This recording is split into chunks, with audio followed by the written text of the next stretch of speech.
Hi, hello everyone. This is the fifth video in a series of videos regarding inland spousal sponsorship applications in Canada. Please watch my previous videos that I listed in the description below for full understanding of the program and form assistance instruction. In this video today, I will go with you on the form IMM 5669, which is a mandatory form. And here is the applications with all the forms and documents inside the PR portal that we created before in one of the previous videos. You can locate the forms on the left side of the screen, that is IMM 5669, or you can look down here below the digital forms. It is IMM 5669, the Schedule A background, and this forms is mandatory for all programs. And status, as you can see here, it is in progress. The other above forms, as you can see in here, IMM 0008, that is generic application form. The status is ready to submit. And the other form, that is IMM 5406, that is additional family information. It is also ready to submit already. Okay, so I will put those forms, the link into that description below, so please watch it. Okay, and now let's go back to that form IMM 5669. That is a video for today, that is Schedule A background information. All right, so let's get started by clicking in here. So here you go, guys. The form will ask you all questions about your background, such as education, membership in associations, government positions, criminal history, military service, and addresses. All right. And the purpose of this form is checking your background. So please disclose all information in this part fully, honestly, and truthfully. And if not, it will be treated as a misrepresentation. So generally speaking, don't lie, don't hide. Okay. And this form is for principal applicants to fill out for himself and for herself and on behalf of any family member 18 years old who are not Canadian citizen or not permanent resident, okay, included in the PR application. That is a dependent.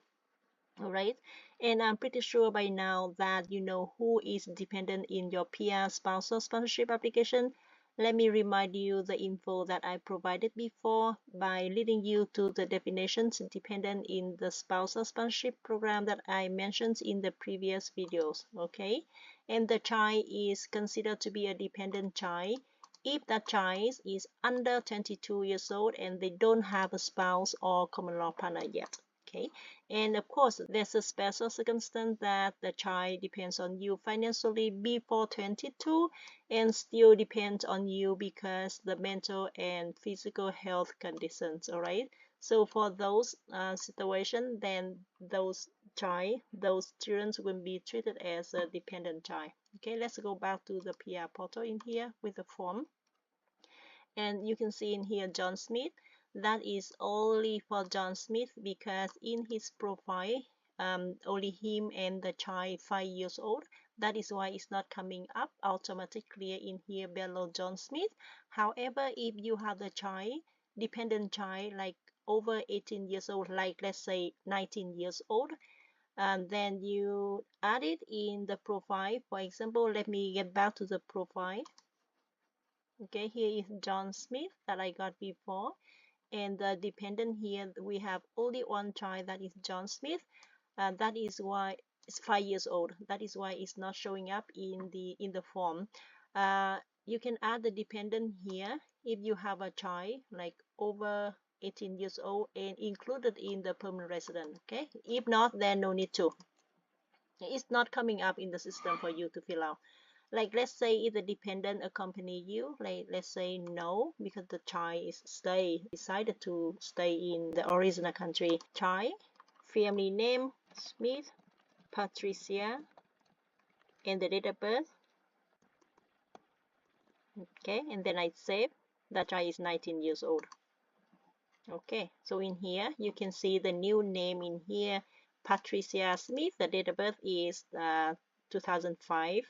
And then I save, continue, and then I go back to that background, schedule background, and then edit in here. And then now you can see Patricia Smith in this form. All right, so John Smith, that is the principal applicant, and Patricia is a dependent of John Smith in this application, right?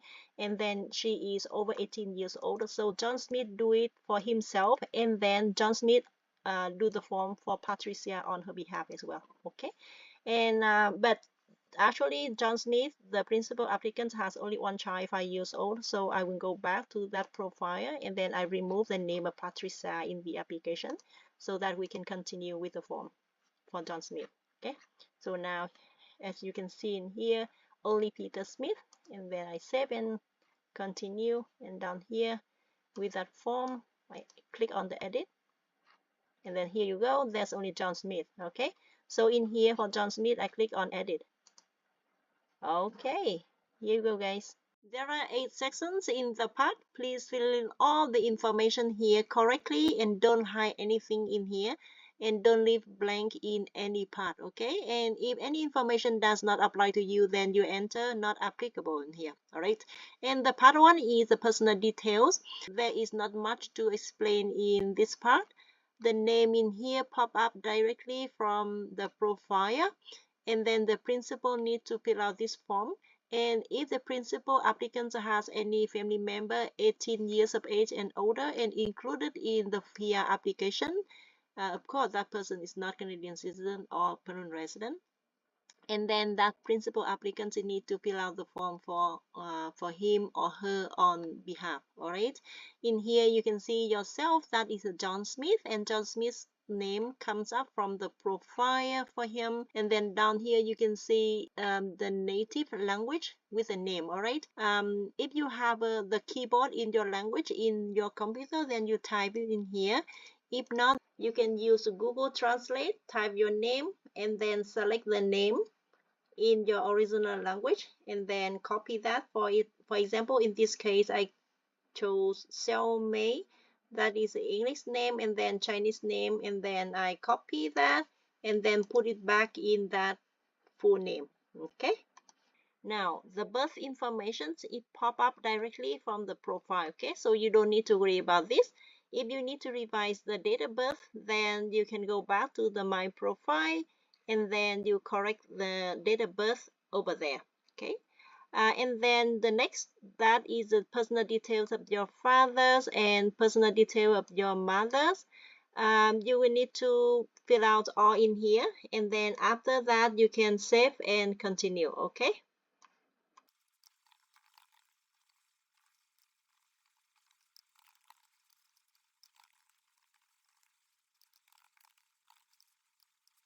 Guys, and next part is questionnaires. There are lots of things to explain in here, and most principal applicants answer no to those questions.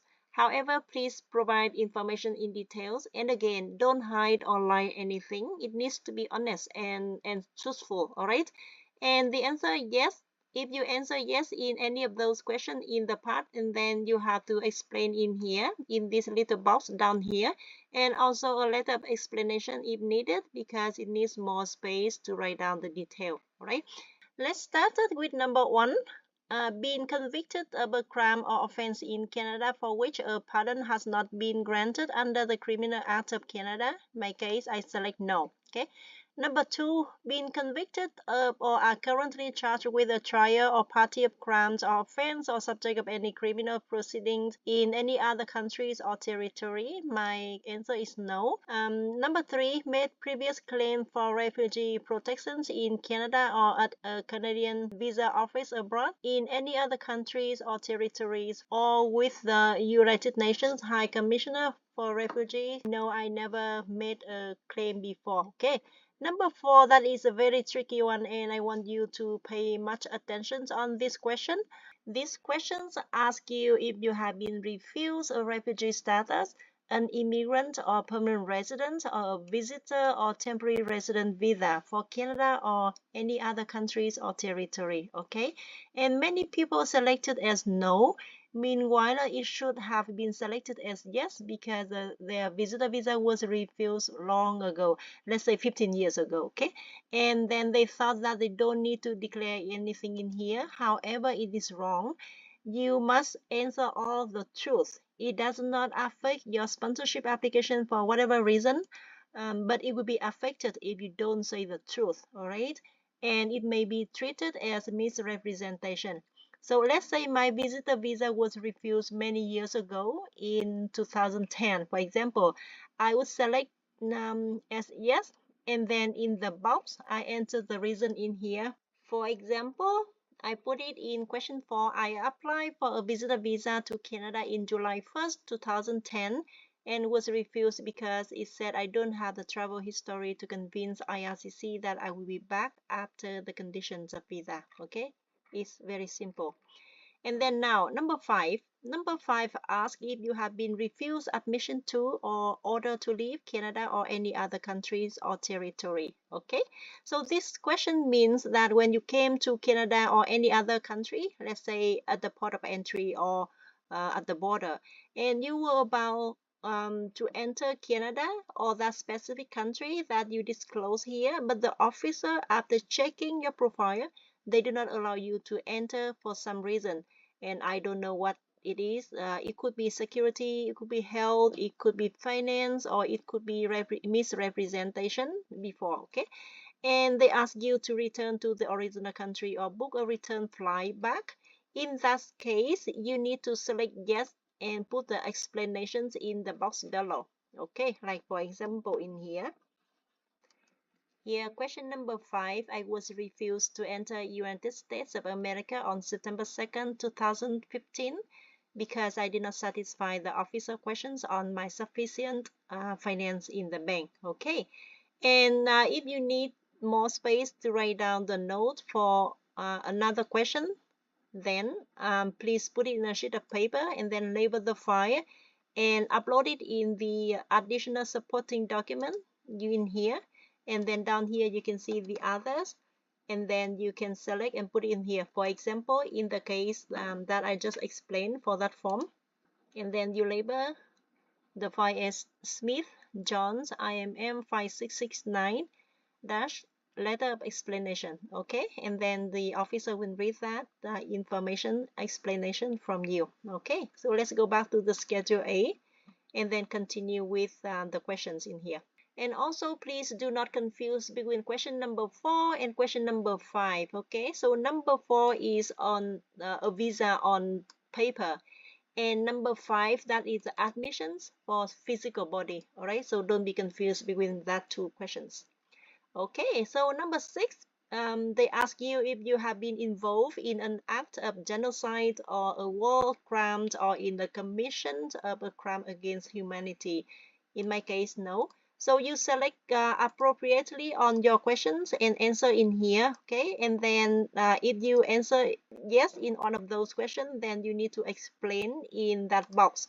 If the box is not enough for you to write down all the details, then you will need to put it in a separate paper and then upload it in the additional supporting document here. Okay, guys, before we save and continue, I just want to confirm with you that all information in this part is a principal applicant's information. If he is filling the part for himself or for the dependent child over 18 years old, in his application that he fills on their behalf. Okay, so no information about the sponsor in here. All right, so let's continue.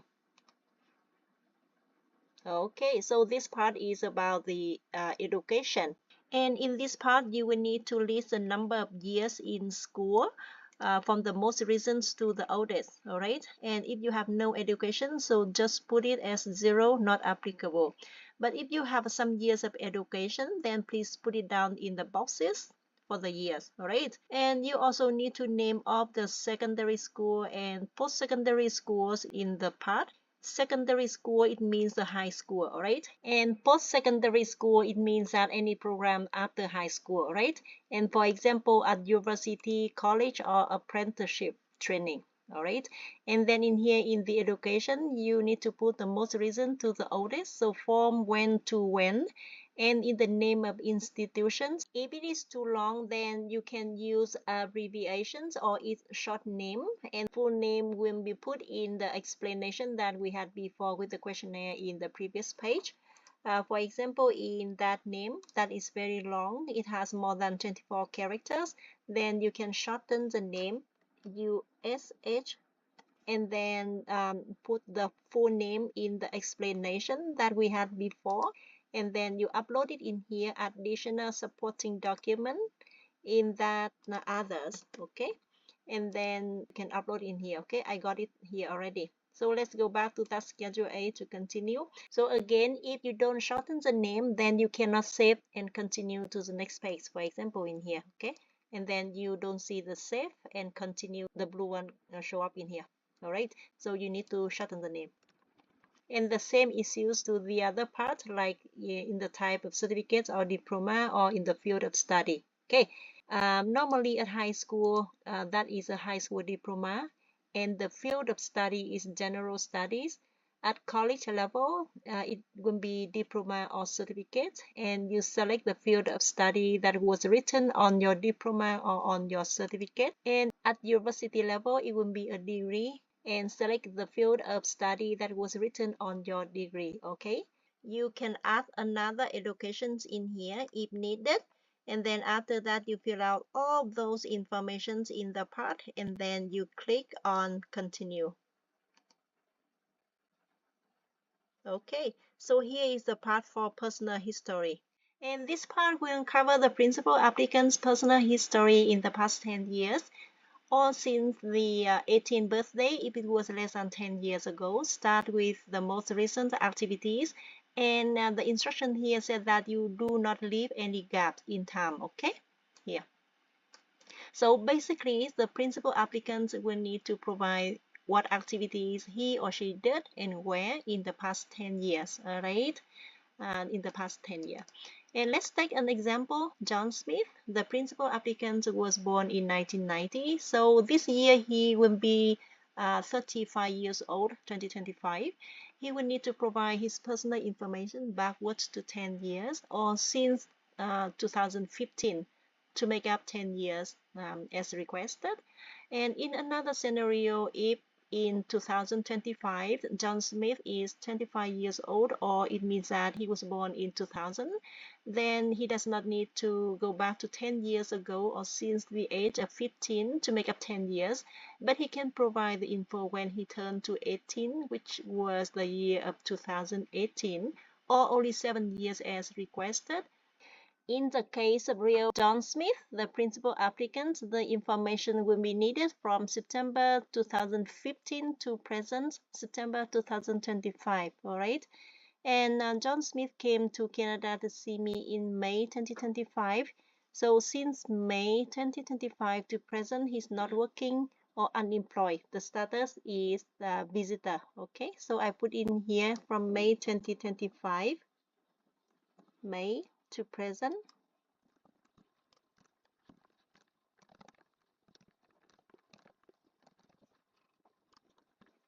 Okay, and then after that I kept adding his information in here, add another until it reaches September 2015, all right, like this. And if you need to detail more about the dates, for example, traveling dates for 10 days or 1 week to other countries, then please add it in the same letter of explanations in the previous page. Then upload it in the additional supporting document in here, and then put it in the other folder, and then you can put it in here. Okay, others. All right, let's go back to the Schedule A and then continue. All right.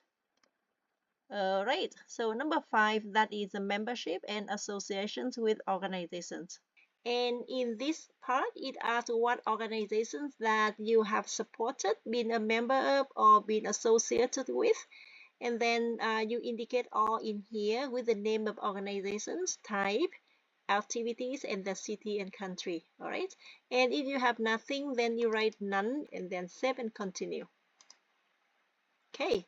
So number 6, that is the government positions. In this part, it asks you to list any government positions in here. And if you don't have anything, then you put down as none. Okay. If you do have, then you list them all in here. If not, none. And then after that, you save and continue.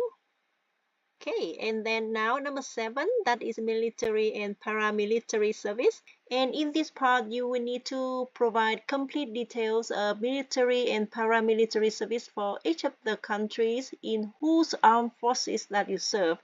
And you write none in here if you don't have anything to declare, okay? If you have, then of course you will need to provide with the name of the country or territory and the branch of services from when to when and the rank, reasons for end of service and the date and places of any active combat. Okay, and then you continue adding another in here. However, if you have nothing to declare, then here is none. You put down the none in the field. Okay, and then save and continue. Okay, so the last part, that is addresses. You will need to list all addresses where you have lived in the past 10 years or since 18th birthday if it was less than 10 years ago, and do not use PO box addresses.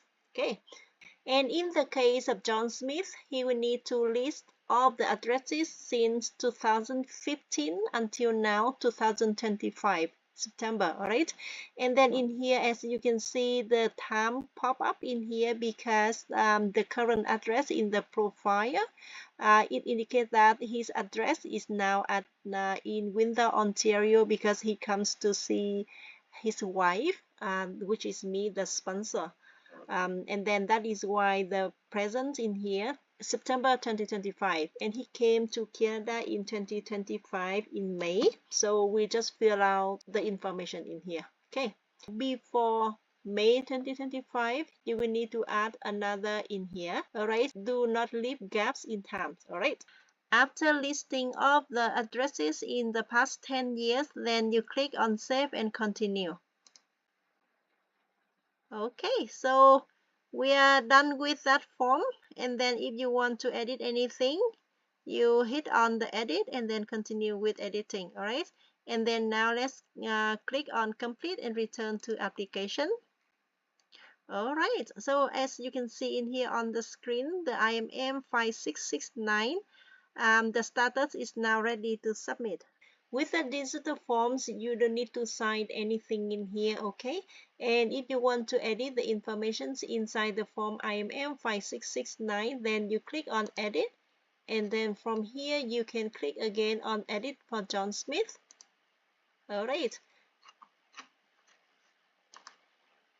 But let's go back to that application form, and then we can see in the next video what we will do.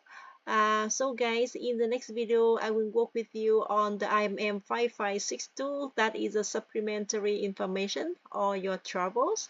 It is not a mandatory form, but if you do have your history of travel, then you need to click on start for the form. Okay, thank you so much for watching and see you in the next videos. Have a good day. Bye bye.